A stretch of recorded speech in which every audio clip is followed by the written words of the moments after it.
네, 안녕하세요. 성균 인성 수양 수업에 오신 여러분들을 환영합니다. 저는 DJ 사이타마 이주광 교수입니다. 반갑습니다.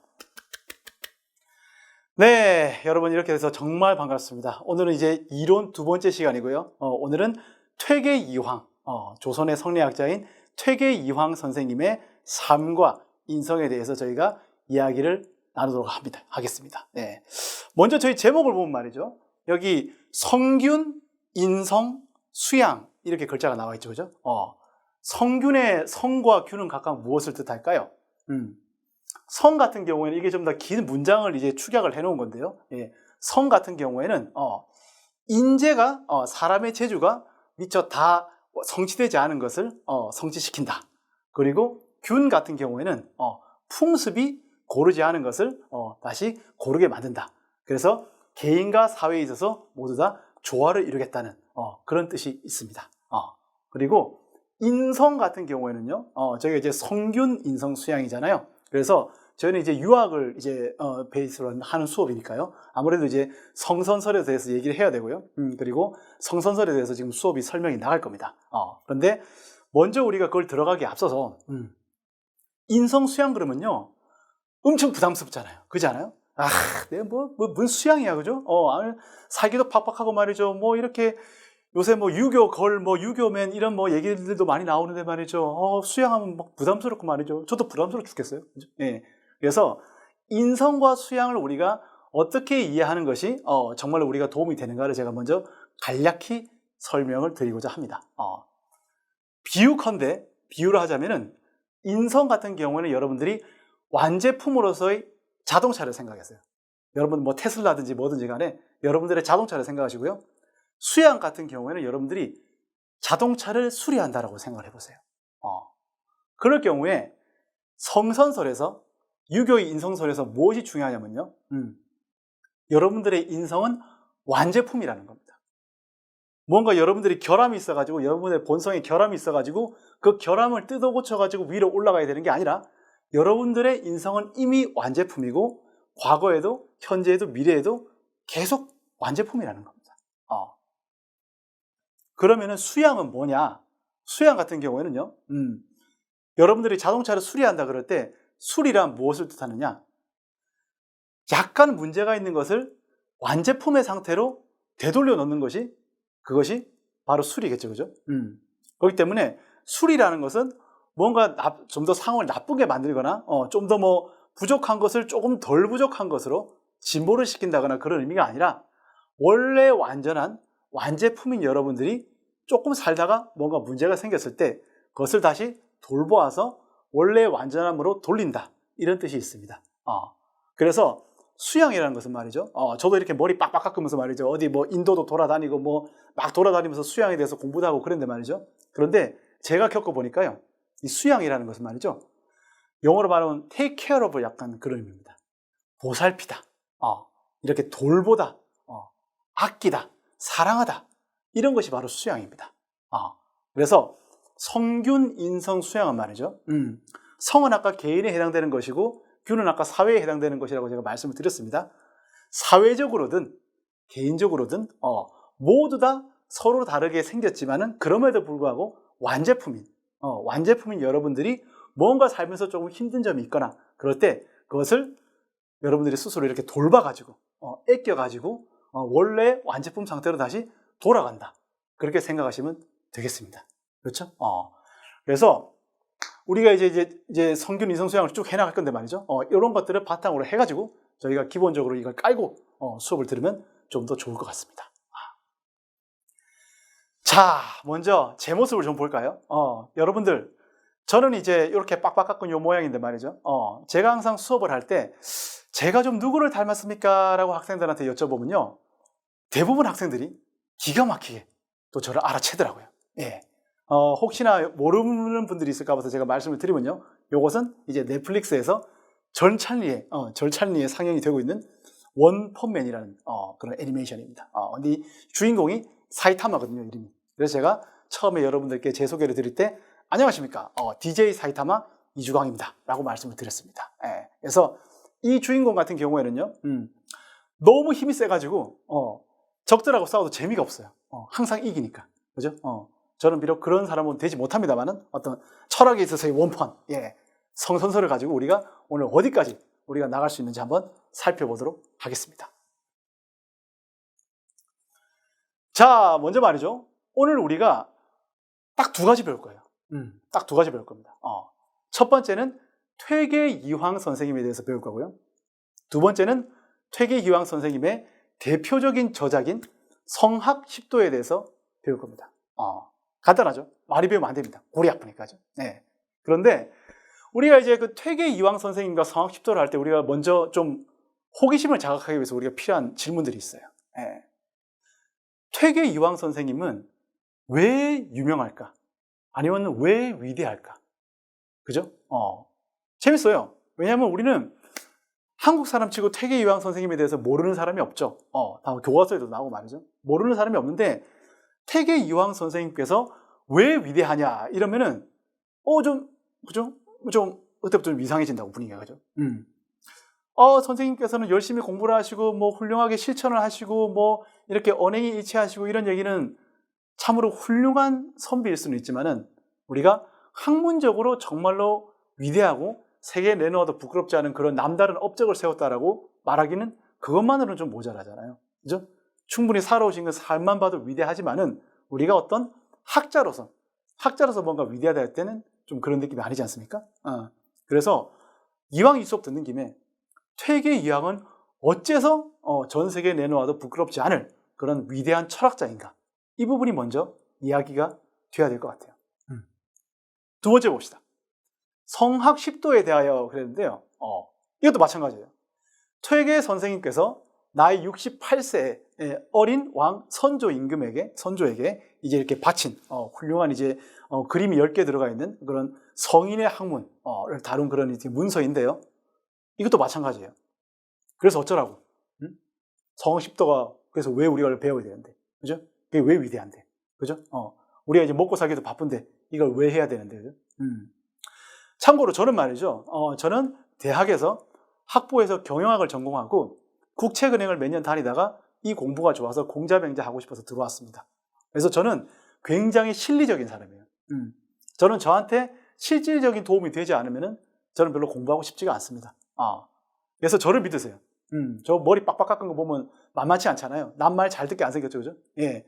저는 정말로 저한테 절실하게 도움이 되었기 때문에 퇴계이황 선생님의 학문을 공부를 했고요. 그 다음에 성학 10도를 열심히 공부를 했습니다. 아직도 배울 점이 많지만은 이미 제가 얻은 것만 해도 정말로 이분은 이래서 위대하구나. 지금 21세기 현대 어떤 철학에 있어서도 충분히 많은 어떤 조언들을 해줄 수 있는 그런 철학이구나 라는 것을 우리가 알 수가 있다는 얘기죠. 그러면은 이 두 가지 궁금증을 가지고서 퇴계는 왜 위대하지? 그리고 성학 10도는 왜 우리가 읽어야 하는 거지? 이거를 염두에 두고 우리가 다음으로 한번 넘어가 보자고요.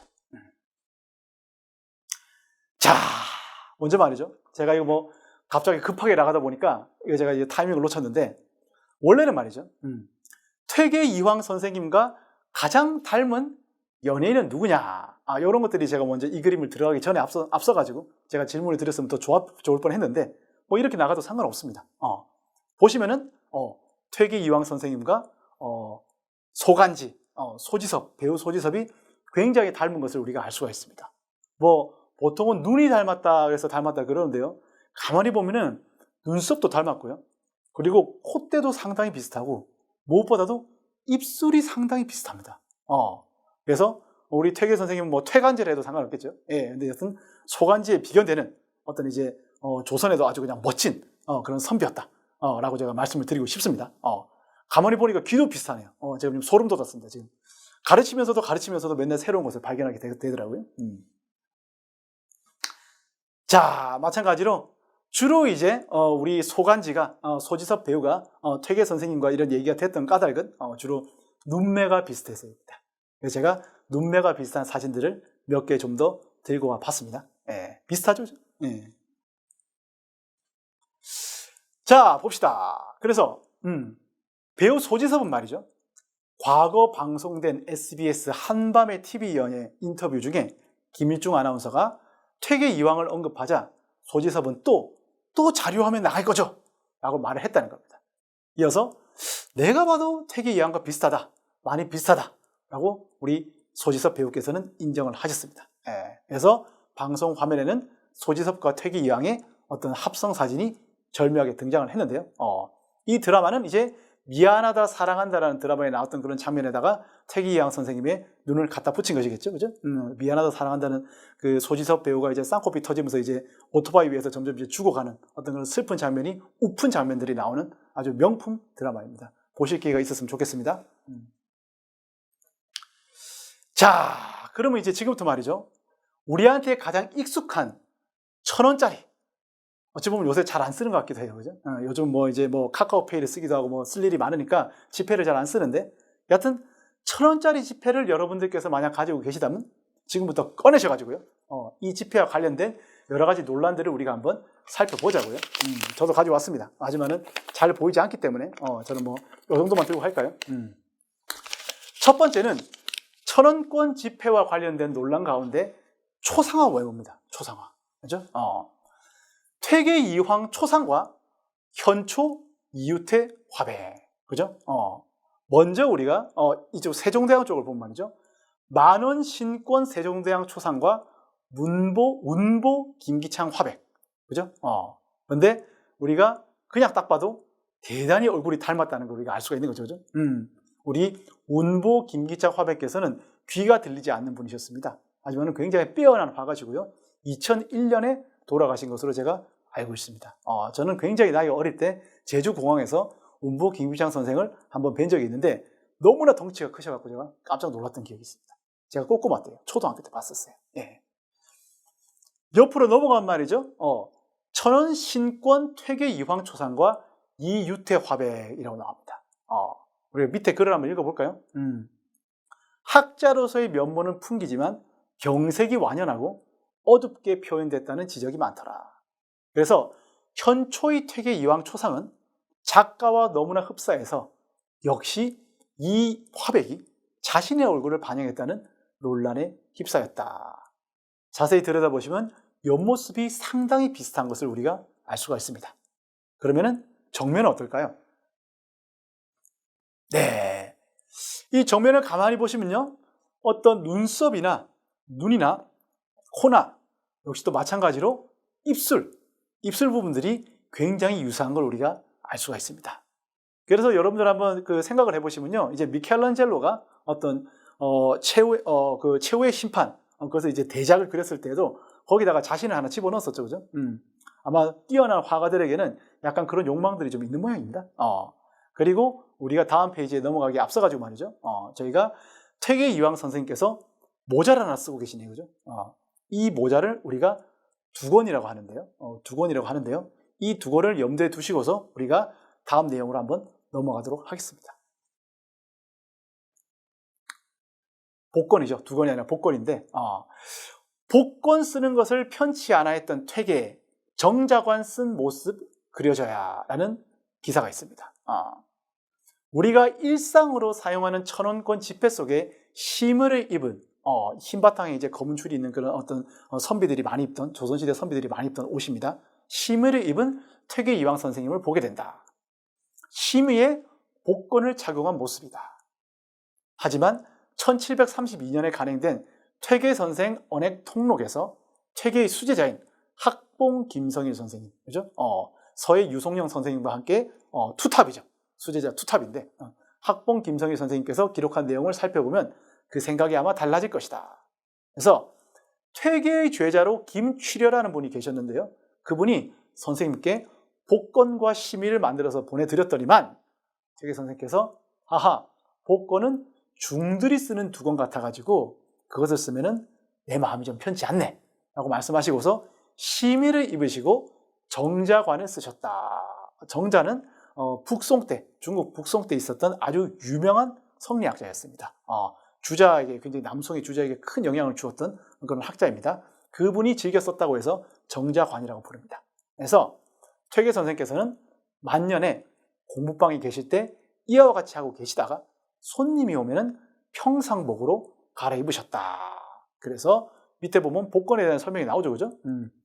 검은 헝겊으로 위는 둥글고 뾰족하며 뒤는 넓고 긴 자락을 늘어지게 되고 양옆에는 끈이 있어서 뒤로 돌려가지고 매개한 남자용 쓰개다.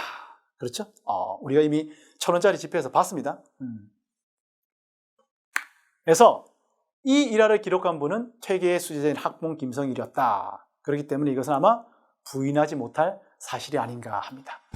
그래서 이를 근거로 본다면은 퇴계 선생님의 초상은 심의에 정저관을 쓴 모습을 그려져야 한다. 그래서 1,000원권 그림은 아까 말씀드린 이웃대 화백께서 그린 영정인데 조금 더 기록을 살펴보았다면 하는 아쉬움이 없지 않더라라는 것이 영남일보 기사입니다.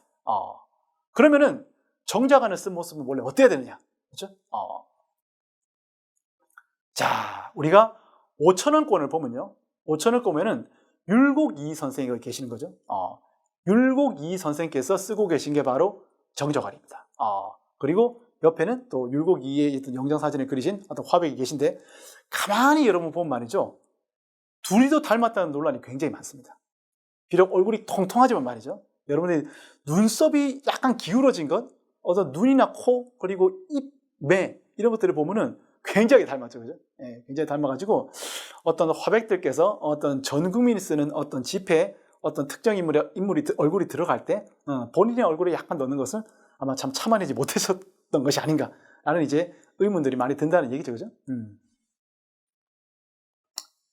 자, 그 다음은 뭡니까? 1,000원권 지폐와 관련된 논란으로서 계상정고도라는 게 있습니다. 계상정고도는 뭐냐? 이게 이제 18세기에 주로 활약했죠.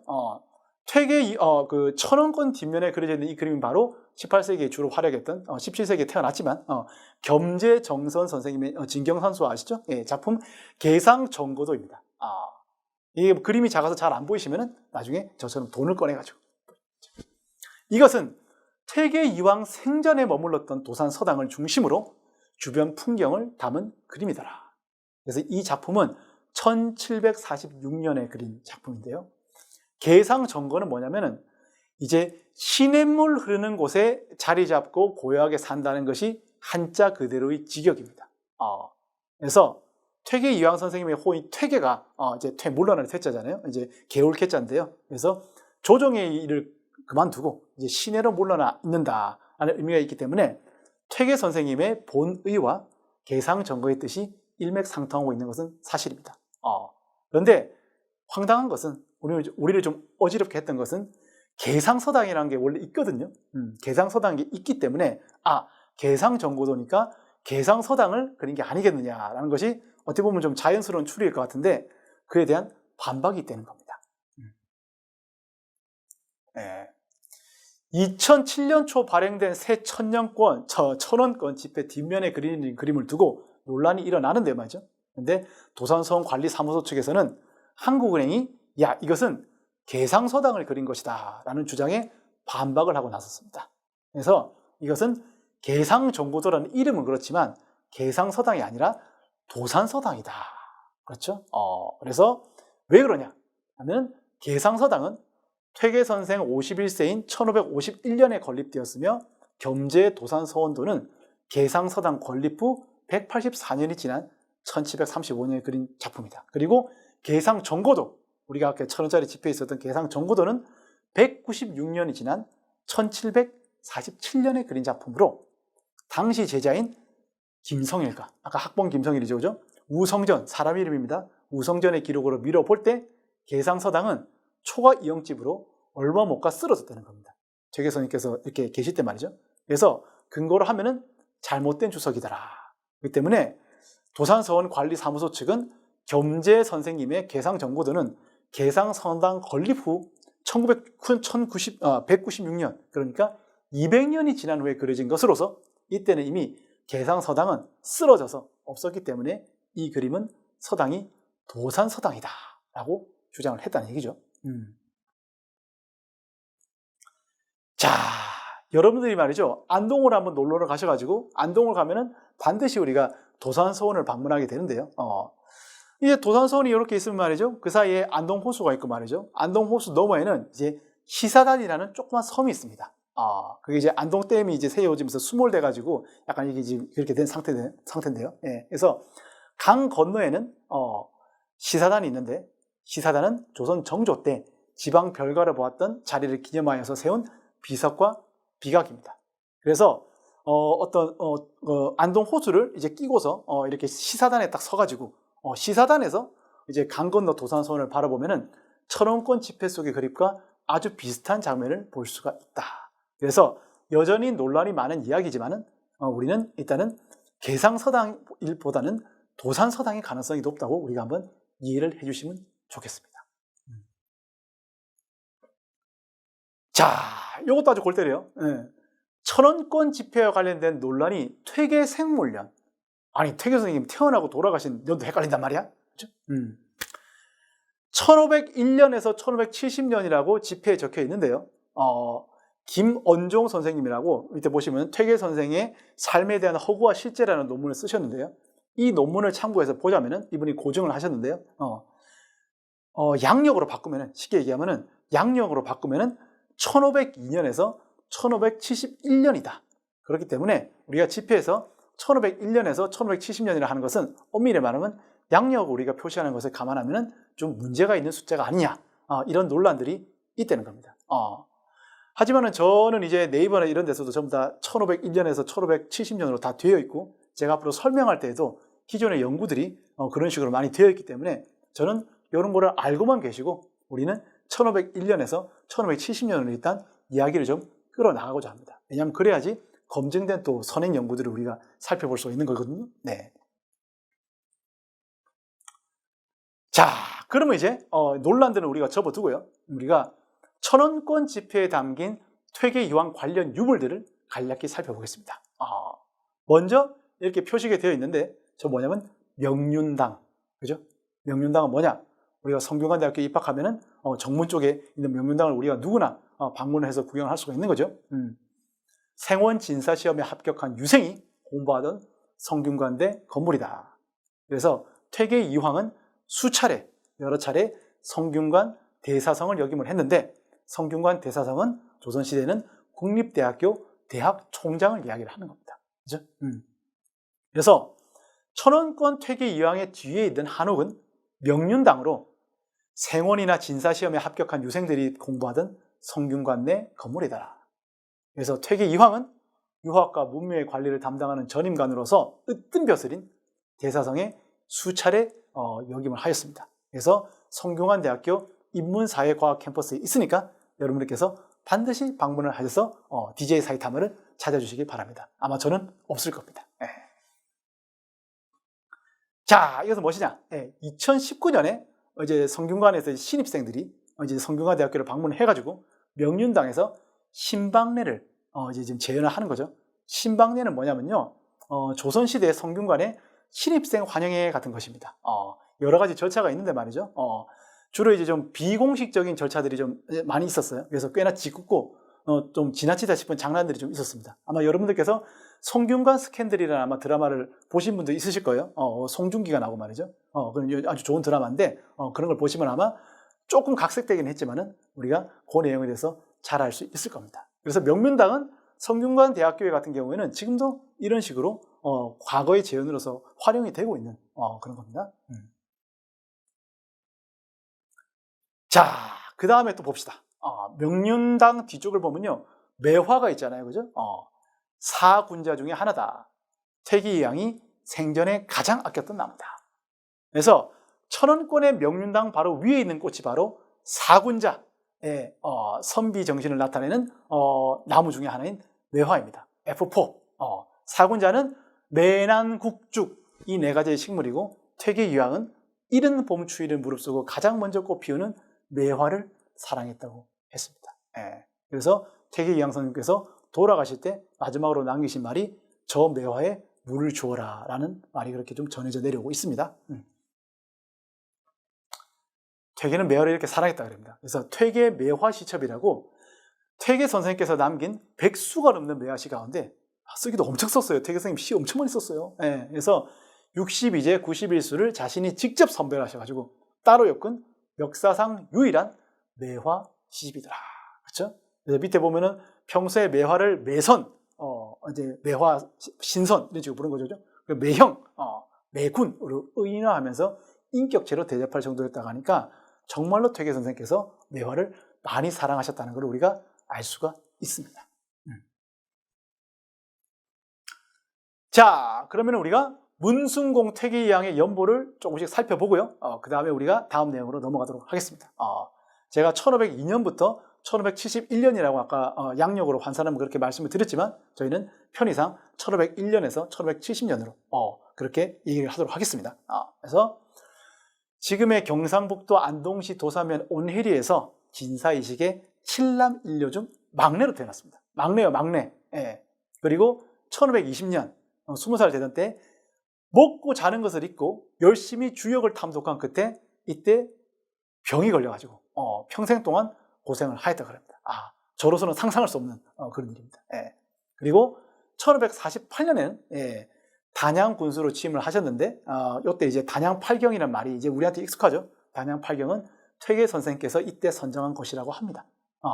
그리고 1549년에는 백운동 서원의 사역을 청하여서 최초의 사역 서원인 소수 서원이 되었다. 사역은 뭐냐면요, 이제 나라로부터 이제 편액이라든지 노비라든지 땅이라든지 이런 걸 나라에서 내려줘요. 니들은 권위를 인정해줄게. 니들은 아주 좋은 서원이야. 이렇게 나라에서 인정을 해주는 겁니다. 그러면 이제 국가에서 공인된 이제 훌륭한 서원이 되는 거죠. 사역 서원이라고 합니다. 1553년에는 추만 정지훈의 천명도를 개정을 했는데 여기서부터 그 유명한 사단칠정 논쟁이 시작이 됩니다. 곧바로 시작이 된다는 얘기가 아니라요. 여기서 뭔가 사람들 사이에 논란이 될 만한 건술이 나와요. 그건 나중에 제가 말씀을 드리겠습니다. 그래서 1558년에는 그 유명한 23세의 율곡이 선생께서 개상서당을 찾아와가지고 퇴계 선생과 함께 도학을 논했습니다. 1561년에는 도산서당이 완공이 되었고요. 옆에 노은전사는 기숙사 같은 거라고 보시면 됩니다. 그리고 1568년에는 이제 나이가 68세시죠. 무진육조소와 성학십도를 지어서 올렸다. 그래서 성학십도 같은 경우에는 이제 어떤 전반적인 이제 성리학의 어떤 철학들을 전부 다 집대성한 그런 얇지만은 정말로 내실이 있는 최고의 문서이고요. 무진육조서는 그런 철학의 바탕에서 우리가 정치를 어떻게 해야 되는가를 이제 이제 임금에 등극을 한 선조에게 설명을 하는 내용이었습니다. 그래서 1570년 돌아가신 해죠. 그래서 이제 8일 한서함에서 70세를 일기로 역책을 하셨다. 역책을 자리를 가셨다 이런 얘기인데요. 돌아가셨다는 걸 이제 예스럽게 표현한 말입니다. 역책. 그렇죠? 네. 그래서 1576년에는 우리가 도산서원이 완공이 되었습니다. 그래서 도산서원은 퇴계 이황 선생께서 돌아가시고 난 뒤에 완공이 된 것이고요. 위패가 봉안이 되고 시호는 문순공이라고 나와 있습니다. 그렇죠? 자, 원래 이렇게 제가 쉬어가면서 쉬고 있는데 오셨잖아요. 이렇게 좀 한 타임 쉬어가려고 그랬는데 이야기면 그냥 원테이크로 빨리 달려버리죠. 우리 퇴계 이황 선생님 배우고 싶어 환장하겠는데 달려버리겠습니다. 가자! 자, 보십시오. 국학진흥원 영국의 앤드류 왕자에게 성학십도를 선물하다. 이번 페이지부터는 저희가 성학십도에 대해서 알아보고자 합니다. 그렇죠? 그래서 2019년 5월 14일에 안동 국학진흥원을 방문한 영국의 앤드류 왕자는 성학십도 목판 인출 과정을 체험했고 옆에서 보면 이제 사람들이 모여가지고 하고 있는 게 보이죠, 그죠? 그리고 성학십도 어람용 장황을 선물 받았다. 어람용 장황은 무슨 황당한 얘기냐? 밑에 보면 어람용을 이제 임금이 보신다는 얘기고요. 장황은 종이나 비단에 표현된 그림이다. 그림 글 따위를 장기 보존을 위한 처리가 된 책이다. 그래서 앤드류 왕자가 이제 안동 국학진흥원을 방문했을 때 이런 선물을 가지고 갔습니다. 그래서 외국에서 굉장히 이제 지위가 높은 사람이 왔을 때 직접 선물해야 될 정도로 이렇게 아주 귀중한 소중한 우리 어떤 문화유산이라는 겁니다. 성학십도라는 게 그렇다는 얘기죠. 자, 옆에 건 제가 인터넷에서 가져왔는데 이황과 이위 스승으로 둔 선조는 왜 성군이 되지 못했을까? 헐. 그래서 성학십도는 왕위에 가두른 17살의 선조가 장차 성군이 되기를 바라며 68의 노학자인 퇴계 이황이 지어서 올린 책입니다. 그래서 당시는 연이은 사화와 외척들의 득세로 어지러웠던 명종시대를 마감하고 새로 등극한 선조에게 희망을 걸며 유교적 이상국가의 구현을 다시 한번 꿈꾸던 시기였습니다.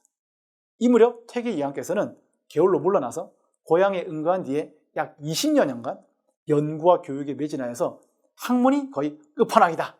완숙한 경지에 이르렀다.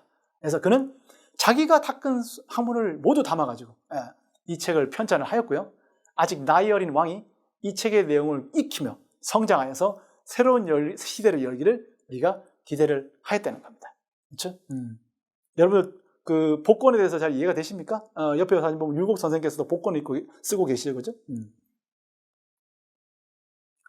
자, 이런 딱딱한 얘기는 금방 스치고 지나가겠습니다. 안 할 수는 없어가지고.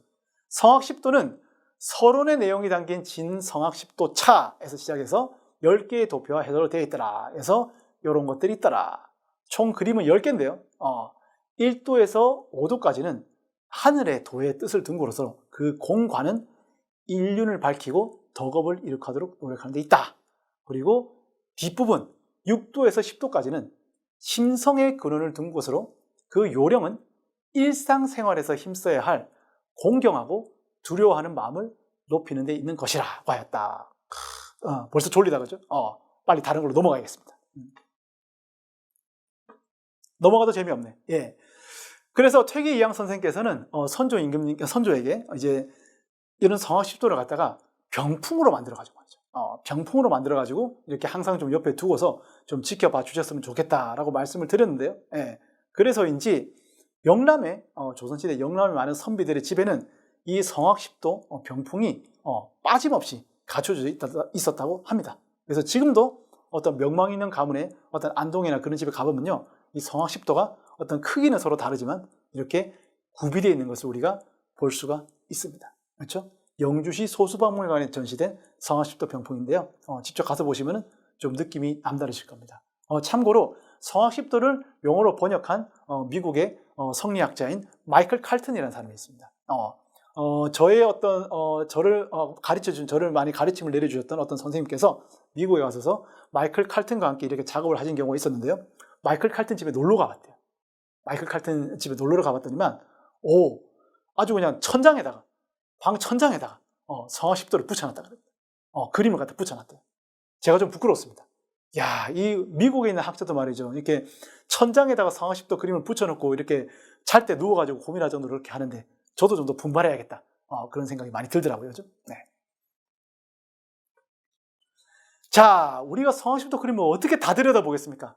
그림이 너무 많은데 말이죠. 그래서 그림을 다 들여다볼 수는 없고 말이죠. 저희는 그 중에 오늘의 핵심이 되는 그림 몇 가지만을 뽑아가지고 좀 강의를 한번 해보고자 합니다. 그래서 그 첫 번째 그림은 제1도 태국도입니다. 태국도인데 여러분들이 그림을 보신 말이죠. 제가 이제 여러분들이 좀 읽으실 수 있게 한글로 번역된 걸 찾느라고 좀 고생을 했습니다만은 사실은 보면 말이죠. 원래 말이죠, 여러분들. 선조 임금이 나이가 17살이었잖아요. 퇴계 선생께서는 나이가 68세죠. 그래서 물론 17살이면은 어릴 때부터 이제 경연 등을 통해 가지고 이제 왕이 되기 위한 수업을 많이 쌓았지만 그럼에도 불구하고 현대 나이로 보면 미성년자잖아요. 그죠? 미성년자이기 때문에 미성년자에게 그림책을 바친다는 건 뭐예요? 성악십도는 그림책이거든요. 그림책이기 때문에 미성년자에게 그림책을 바친다는 거는요, 그 그림만 보고서도 충분히 내용이 이해가 되어야 된다라는 겁니다. 이 그림만 보고서도 뭔 얘기를 해야 되는지 이해가 되어야 된다는 얘기입니다. 여러분 어떠세요? 이 그림을 보고서 어떤 느낌이 오십니까? 자, 태국도는 중국 북송의 유학자인 주돈이가 그렸다. 처음 출판되었을 당시에는 그다지 주목을 받지 못하다가 남송의 대학자인 주자, 그죠? 조선의 국가 이념인 주자, 그죠? 주자학, 그죠? 주자의 노력으로 성리학에서 가장 중요한 자료가 되었다라고 합니다. 그래서 태국도와 그에 대한 해설인 태국도설의 영향력은 조선 유학에도 그대로 미쳤습니다. 아주 심대한 영향을 끼쳤는데요. 퇴계이황은 성악십도의 첫머리에 태국도를 놓았습니다. 그래서 여러분들이 지금 화수목금토 선생님 음양 오액이 막 돌아가고요, 이렇게 돌아가고 무슨 저게 뭐 초코칩 쿠키도 아니고 뭔가 버터링 쿠키스러운 게 중간에 박혀있고 말이죠. 저거는 뭐 칸초도 아니고 중간에 뭐가 돌아다니고 말이죠. 저건 뭐 호빵입니까? 호빵 같은 게 아예 위에 똑같은 게 있네요. 저보고 어쩌란 말입니까? 저는 성리학 베이스도 아니고 한자도 잘 모르겠고 저런 것들이 막 그림이 왔다 갔다 하고 설은 복잡한데 이 그림을 보고서 우리가 무엇을 이해를 해야 된단 말입니까? 라고 얘기를 하면은 저는 여러분들께서 이 그림을 이해하실 때요, 오직 동그라미에 주목해 주시라고 제가 말씀드리고 싶습니다. 왜 보면 말이죠, 첫 번째 동그라미, 허연 동그라미는 태극입니다. 태극도의 태극이에요. 그죠? 클 때자, 극한할 때 극자, 그죠? 그리고 밑에 보면 이렇게 새까만 흰색 이제 음양이 돌아가고, 밑에 보면 오행이 이렇게 움직이고 말이죠. 밑에 다시 내려가 보면은 맨 밑을 보면요, 글씨가 작아서 잘 안 보일 수 있지만은 만물이 화생한다라고 되어 있습니다. 만물이 화생한다. 그럴 경우에는 결국에는 태극과 만물이 모양이 똑같네요, 그죠? 중간에 뭔가 복잡한 게 돌아갔지만은 그럼에도 불구하고 모양이 똑같습니다. 그러면 이제 우리가 궁금한 그거죠, 그죠? 과연 이 동그라미가 무엇을 의미하는 것일까? 철학적으로 볼 때 이 동그라미는 무엇을 의미하는 것일까? 그죠? 저는 제 수업에서 이런 질문을 던진 다음에 여러분들께 토론을 부탁드립니다. 4인 1조가 돼서 토론을 하면은 정말로 다양한 의견들이 많이 나오는데 거의 다 정답을 말씀하세요. 굉장히 뛰어나죠. 여러분들이 뛰어나다는 걸 우리가 의심을 할 수가 없습니다. 그러면은 여러분들께서 제가 이렇게 주저리 얘기하는 동안에 충분히 고민을 하셨다고 제가 생각을 하고요, 내용을 한번 넘어가 보겠습니다. 와, 영어네요, 그죠? 서양에서 원의 철학적 의미는 뭐냐면요, perfect입니다. 완전하다. 알죠? 밑에 좀 읽어볼까요? The circle is a universal symbol with extensive meaning. 그죠? 그리고 뭐를 표기를 하냐면 totality, wholeness, original perfection, the self, the infinite, eternity, timelessness. 그죠? 그리고 뒤에 보면은 all cyclic movement God. 돼 있죠, 그죠? 그래서 totality, 전체성, wholeness, 온전성, 그죠? 전체성. 그리고 original perfection, 그죠? 타고난 완전함. The self, 뭐죠? 대문자로 되어 있긴 하지만은 복잡하게 생각하실 필요 없어요. 나, 그죠? 그리고 the infinite, 무한. eternity, 영원, 그죠? 그리고 밑에 보면 God 나오죠, 그죠? 이게 무슨 말을 하는 걸까요? 사실상 동양의 성선설과 어떤 동양의 이제 맹자가 얘기했던 성선설, 그죠? 선진 철학에서 맹자가 얘기했던 성선설과, 그리고 남송, 북송 이때 있던 철학자들, 성리학자들이 이야기했던 원, 태극, 그리고 서양 철학에 있어서의 circle, 원, 이것은 동일한 의미를 가지고 있습니다. 완전하다, 결함이 없다. 요즘 표현을 하면은 I am enough, you are enough입니다. 완전하다. 동그라미는 그렇죠? 어떤 이지러짐도 없잖아요. 동등한 이렇게, 그죠? 중심에서부터 이제 거리가 다 똑같죠, 그죠? 어느 한면 찌그러짐도 없는 완전함을 뜻하는 겁니다. 그래서 자연 법칙에 따라서 존재하는 모든 존재들은 타고난 그 자체로 완전하다. 이걸 얘기를 하는 거겠죠? 또 영어를 한번 봅시다. 원이라는 것들은 말이죠, 그죠? 기하학적 심볼의 가운데 가장 오래된 건데, 뒤에도 내용이 똑같아요, 그죠? 뭘 이제 represent 하냐면은 unity, 그죠? wholeness and infinity, 그죠? 그래서 뒤에 보면은 이제 피타고라스라는 사람이 나오네요, 그죠? 우리가 너무나 우리한테 잘 알려지는 피타고라스 같은 경우에는 원을 갖다가 the most perfect of creative forms, 그죠? without beginning or end, 그죠? 말이 복잡하지만 우리가 주목해야 될 단어는 바로 perfect입니다, 그죠? 선이라는 것은 perfect한 거예요. 뭐가 perfect하냐?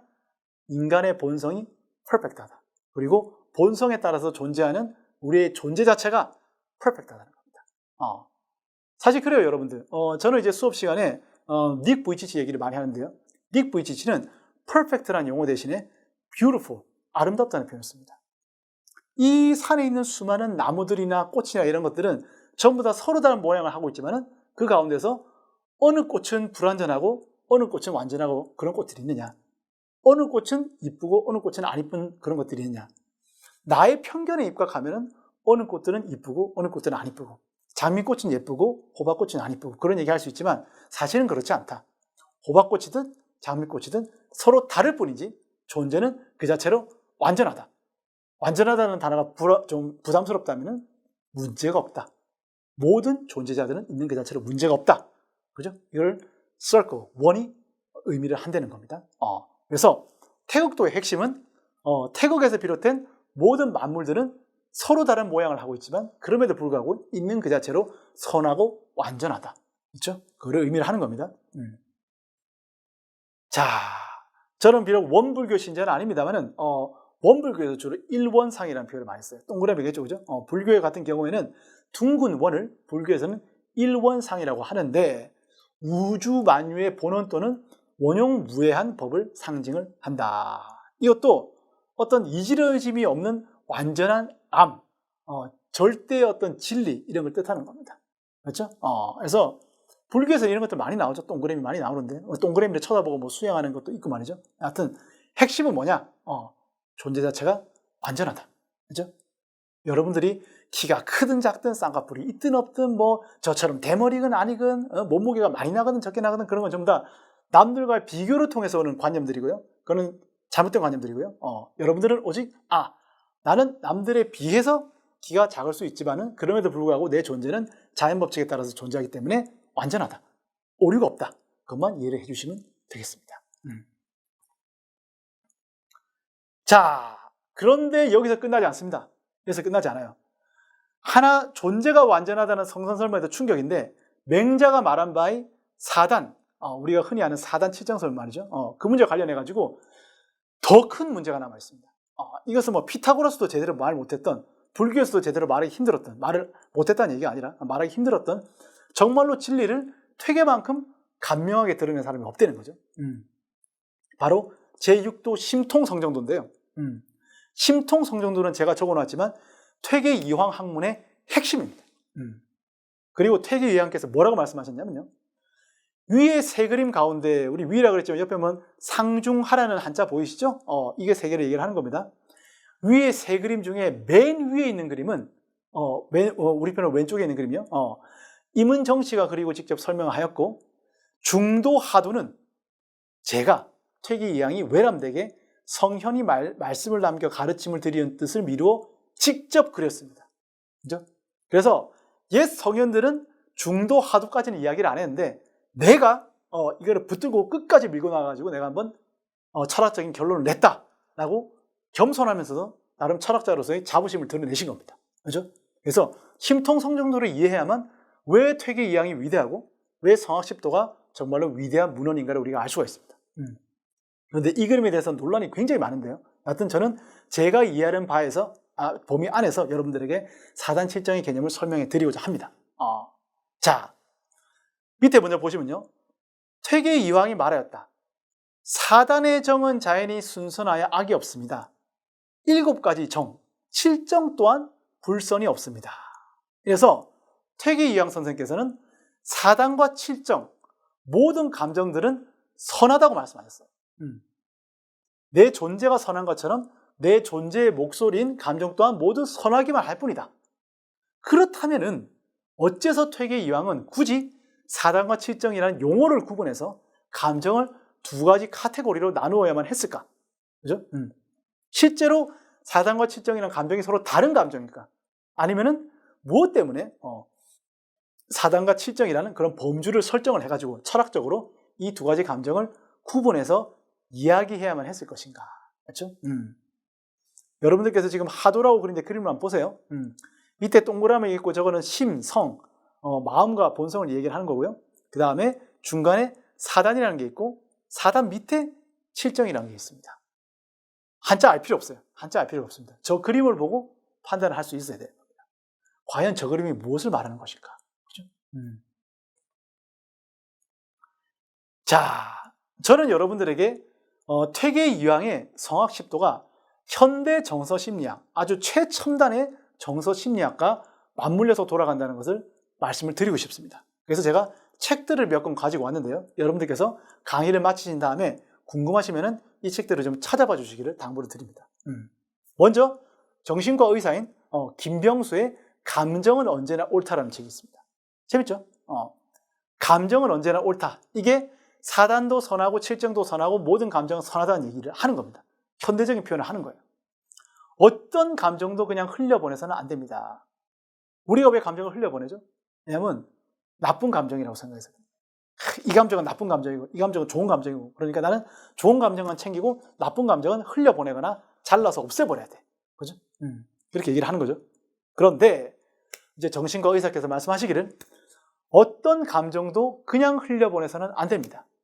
느끼고 그 속에서 의미를 발견해야 합니다. 이거를 우리가 성리학에서는 경물치지라고 합니다. 감정을 흘려보내서는 안 되고 감정은 공부해야 됩니다. 공부의 대상이라는 거죠. 그래서 감정이 가리키는 방향을 보고 그곳을 향해서 움직여야만 합니다. 하지만 감정과 함께 존재한다는 것은 말처럼 쉬운 일이 아니더라. 감정이 나를 아프게 할 때도 많고요. 감정 때문에 길을 잃고 휘청거리기도 하고 정신 차리자고 막 마음먹어도 울적해지면 그냥 뻗고 말이죠. 불안하면 우왕좌왕하고 말이죠. 그러나 그럼에도 불구하고 그 감정은 공부의 대상이지 우리가 그냥 흘려보내거나 무시해서는 안 된다는 겁니다. 자, 그리고 심통성 정도의 통은요, 저 통솔할 통자인데요. 우리가 이 통솔할 통자를 우리가 굉장히 오해를 많이 해요. 왜냐면 우리가 전부 다 약육강식의 전쟁터 철학에 찌들어서 그래요.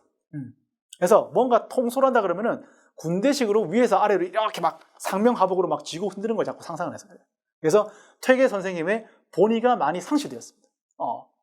그래서 감정 조절이라는 말도 우리가 영어로는 control your emotion 뭐 그런 식으로 표현하겠죠. 그러면 감정을 컨트롤한다 그러면 또 감정을 막 자기 마음대로 그죠? 쥐고 억누르고 그런 느낌이 들잖아요. 그런데 여기서 아주 좋은 책이 있습니다. 아주 좋은 책이 있어요. 예, 다 21세기에 나온 책이에요.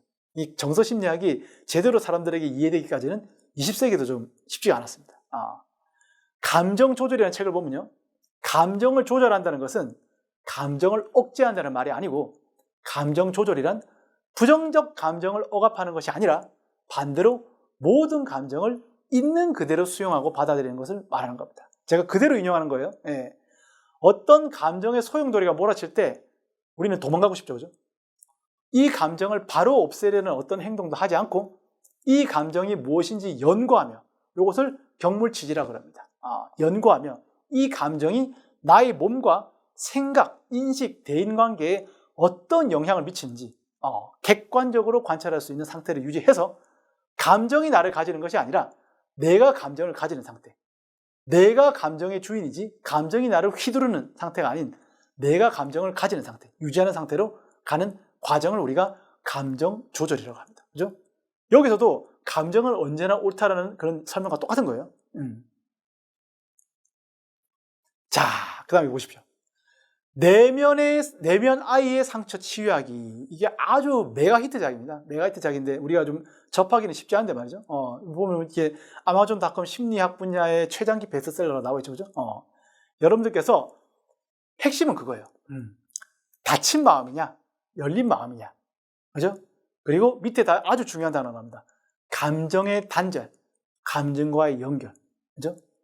내가 내 감정을 무시하거나 내가 내 감정을 싫어해서 흘려보내거나 이런 걸 우리가 단절이라고 합니다. 나와 내 감정이 단절될 경우에는 실질적으로 나의 내면과 나의 외면 또는 나의 내면 아이와 나의 성인 자아가 쪼개진다는 겁니다.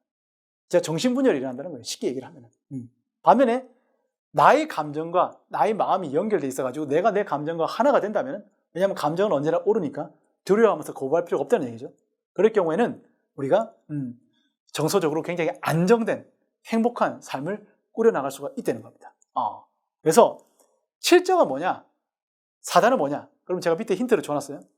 단절된 감정, 칠정이라고 그러고 연결된 감정을 사단이라고 합니다. 많은 경우 이걸 오해를 해가지고 뭐 칠정은 뭐 과격한 감정이고 뭐 사단은 편안한 감정이고 또는 뭐 칠정은 뭐 자연 감정이고 뭐 사단은 도덕 감정이고 그런데 퇴계는 도덕 감정 그런 얘기 한 적 없습니다. 감정은 그냥 감정이에요.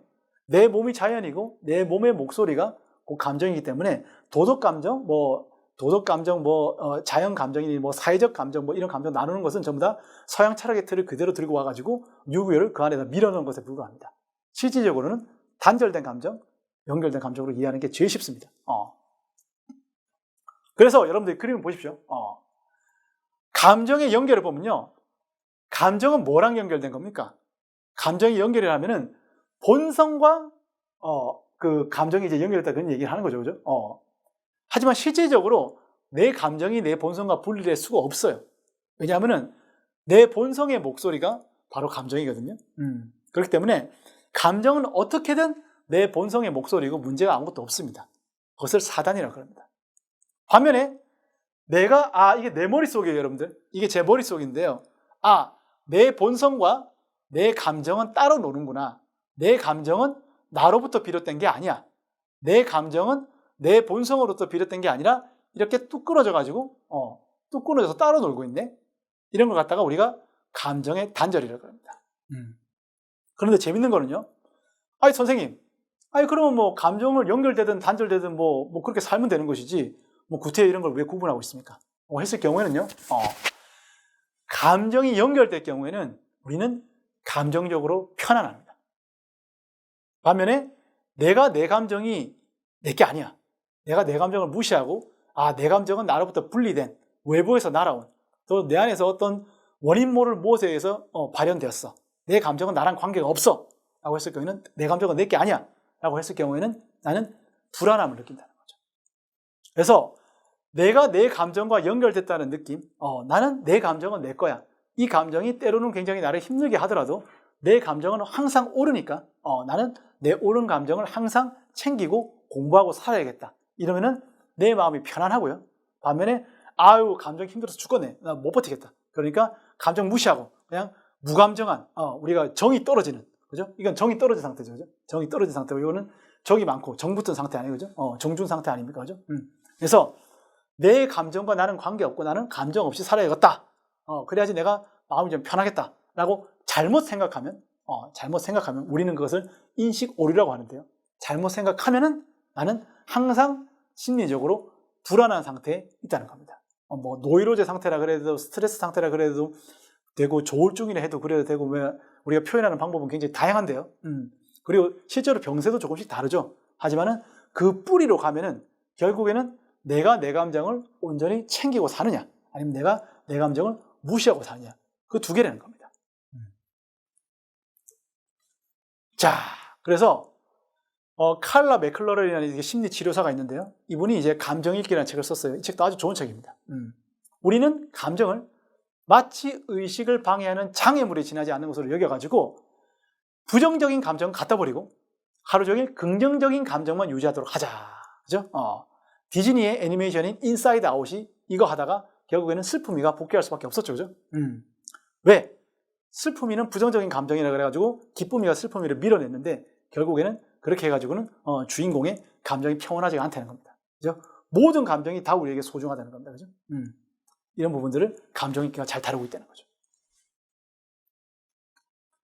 자, 마지막으로 경입니다. 제목을 한번 보십시오.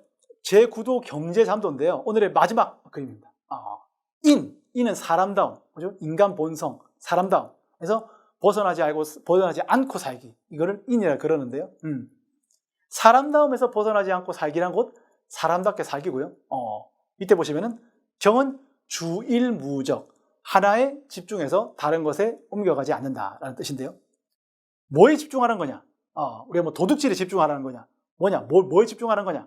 라고 했을 때는 집중의 대상은요, 바로 여러분들의 사람다움, 그리고 여러분들의 완전한 감정입니다. 1차 대상이 그렇다는 거예요. 1차 대상이 그렇다는 거예요. 거기에 집중하고 나면은 내 감정에 따라서 내가 하고 싶은 일을 하다 보면은, 나는 음악을 좋아해. 내 감정은 음악을 원해. 그러면 음악에 대해서 또 열심히 공부하게 되고 말이죠. 그런 식으로 공부가 커진다는 얘기예요. 그래서 주일무적이란 내 본성과 내 감정에 충실해서 사는 것이다. 그래서 인성에 따라 산다는 것은 곧 인간답게 산다는 거죠. 왜냐하면 인성이 인간다움이니까요. 그리고 나는 인간이기 때문에 인간답게 산다는 것은 결국 나답게 산다는 겁니다. 그래서 이 경을 우리 유학에서는 위기지학, 그죠? 나를 위해, 자기를 위하는 학문 이렇게 직역을 하지만은 나를 행하는 학문 이렇게 해서 상관없습니다.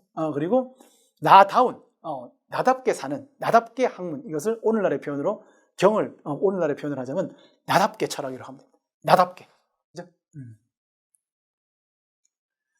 자, 그래서 제 이제 짧은 수업의 이제 결론은 이겁니다.